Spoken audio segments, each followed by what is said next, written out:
안녕하세요. 바람영혼 수선실 대표 상담사입니다. 나르시시스트와의 이혼 소송은 마치 진흙탕 싸움에 발을 담근 것처럼 더럽고 피곤합니다. 그들은 자신이 피해자인 척 거짓말을 늘어놓고 소송을 질질 끌면서 상대를 지치게 만드는데 도가 텄죠. 심지어 법정에서 피해자와 가해자의 역할을 뒤바꾸려 하는 교활함을 보이기도 합니다. 판사들도 이런 케이스들이 한두 번이 아니기에 이혼 소송 시에 이들의 거짓말을 어느 정도 간파하겠지만 모든 판사가 다 그러한 것은 아닙니다. 때로는 고집스럽고 소통이 어려운 몇몇 판사가 나르시시스트의 교묘한 주장에 휘둘리기도 하는데요. 그렇다면 우리는 어떻게 이들의 더티한 플레이를 극복하고 소송에서 효과적으로 맞설 수 있을까요? 첫 번째로는 나르시시스트와 직접 소통하지 말아야 합니다.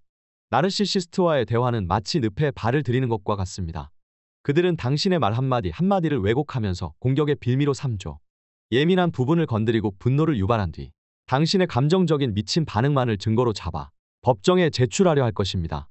예를 들어 그들이 보낸 메시지를 읽고 억울한 마음에 답장을 보내기 시작하면 이미 그들의 덫에 걸려든 것과 진배 없습니다. 이렇게 되면 상황은 더 복잡해지고 감정적으로는 더욱 지치게 됩니다. 따라서 직접적인 소통은 피하고 변호사나 제3자를 통해 메시지를 전달하세요. 꼭 답변해야 한다면 짧고 감정 없는 단답형으로 대답해야 합니다.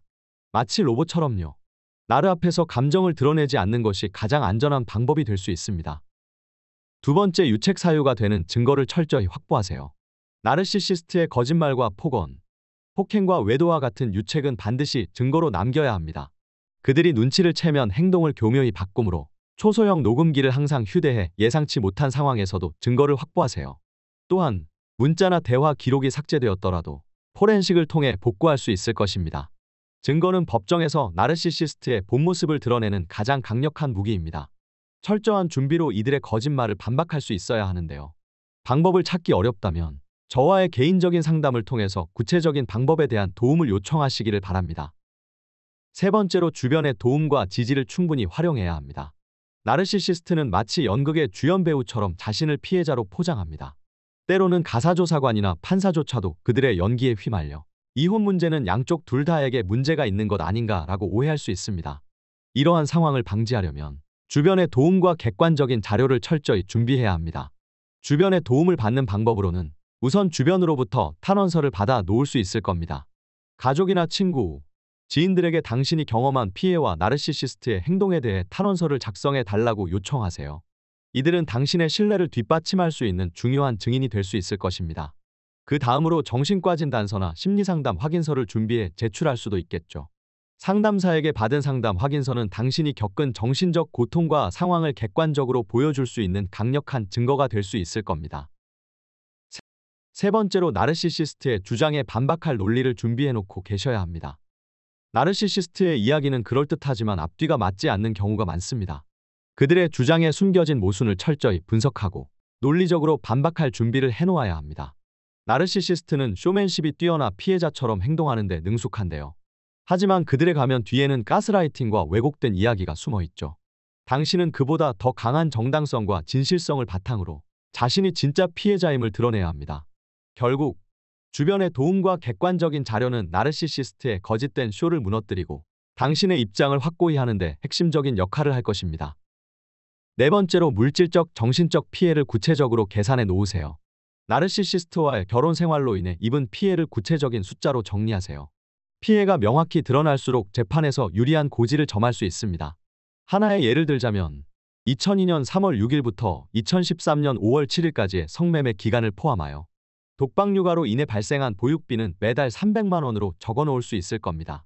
자녀를 방치하고 생활비를 지급하지 않았을 때 또는 외도로 인한 정신적 피해에 대한 수치나 나르시시스트가 사회활동을 막았다면 예상 소득 손실까지 계산할 수도 있겠죠. 더 나아가 성병이나 폭언으로 인한 육체적, 정신적인 피해 수치도 기록해놓는 것이 좋습니다. 이러한 수치화된 자료는 소송에서 당신의 주장을 더욱 정당화할 수 있는 근거가 될 수 있습니다. 다섯 번째, 나르시시스트의 극단적 행동에 대비하셔야 합니다.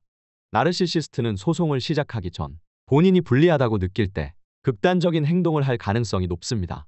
예컨대 자살을 시도하는 척하며 동정을 유도하거나 아이를 이용해 당신을 괴롭히려는 방법을 쓸 수 있습니다. 아니면 수백 통의 연락을 걸어 당신을 불안하게 만들 수도 있겠죠. 이러한 상황에 대비하려면 사전에 철저한 준비가 필요합니다. 우선 자녀를 함께 돌보는 보육교사나 돌보미 선생님, 친정 식구들에게 디테일한 상황을 공유해 놓을 수 있을 겁니다. 나르시시스트의 특성을 미리 설명하고 아이를 함께 보호할 방법을 논의하셔야 합니다. 또 나르시시스트가 아이를 시댁에 맡기고 돌려주지 않을 경우를 대비해 놓을 수도 있습니다. 나르시시스트가 아이를 납치하려는 시도를 할 가능성이 있으니 직접 찾아가서 빠르게 대면하거나 법적으로 대응할 준비를 해두어야 합니다. 그 다음으로는 양육권에 대한 임시 지정자를 본인으로 신청하고 접근을 하지 못하도록 접근금지 명령을 신청해 놓을 수 있을 것입니다. 이러한 조치는 소송 중 상황을 안정적으로 관리하고 당신과 자녀의 안전을 보장하는 데 큰 도움이 될 것입니다. 다만 나르시시스트가 변호사를 선임한 경우 극단적인 행동은 줄어드는 경향이 있습니다. 이는 변호사가 그들의 행동을 통제하고 법적인 조언을 제공하기 때문입니다. 따라서 지나치게 두려워하지 말고 유연하게 상황에 따라 대응하는 것이 중요합니다.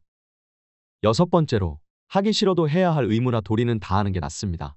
나르시시스트는 사소한 일도 과장하고 왜곡하여 당신을 악인으로 몰아가는 경향이 있는데요. 이러한 상황에서 억울함을 조금이라도 피하기 위해서는 싫더라도 자신의 의무를 성실히 이행해 놓는 것이 중요합니다.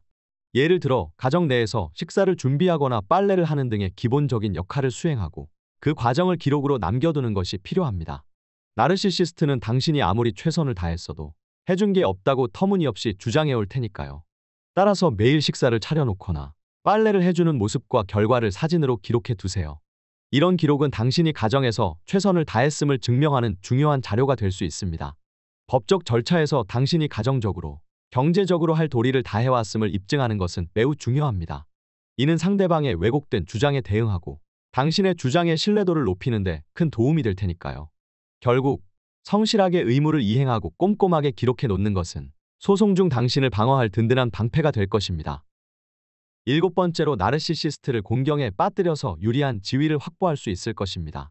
나르시시스트는 법적 절차를 두려워하기도 하지만 소송이 시작되면 이를 최대한 지연시키려는 경향이 있습니다. 하지만 그들에게는 열등감이 심하고 충동적이라는 약점이 있는데요. 이른바 발작 버튼을 적절히 활용하면 그들의 폭언이나 폭력적 행동이 드러나도록 유도할 수 있겠죠. 이를 증거로 남겨 경찰에 신고하거나 소송 중이라면 접근금지 명령 또는 임시 양육자 지정 신청을 통해 나르시시스트와의 직접적인 대면 없이 양육권을 우선적으로 확보할 수 있습니다. 이러한 조치는 소송을 보다 유리하게 진행하는 데 큰 도움이 될 것입니다. 만약 나르시시스트와 대면하는 것 자체가 너무 고통스럽고 두렵다면 소송 시작 전에 안전한 사전 계획을 세우는 것이 중요합니다. 이삿짐을 미리 준비한 뒤 자녀와 함께 임시 거처를 마련해 나르시시스트가 쉽게 위치를 알 수 없도록 하세요. 하루 날짜를 정해 계획적으로 이사를 진행하면 심리적 안정과 물리적 안전을 모두 확보할 수 있을 것입니다. 소송 과정에서 자신과 자녀의 안전을 최우선으로 삼고 신중하게 접근하는 것이 핵심입니다. 소송 시작 전에 철저한 준비와 명확한 증거는 당신의 나침판이 되어줄 것이며 감정에 휘둘리지 않는 침착함은 폭풍 후에 배가 가라앉지 않도록 도움을 줄 것입니다. 비록 항해가 길고 고단할지라도 여러분은 이 폭풍을 분명히 헤쳐나갈 수 있습니다. 이 영상이 여러분의 여정의 작은 등대가 되어 올바른 방향을 찾는 데 도움이 되기를 바랍니다.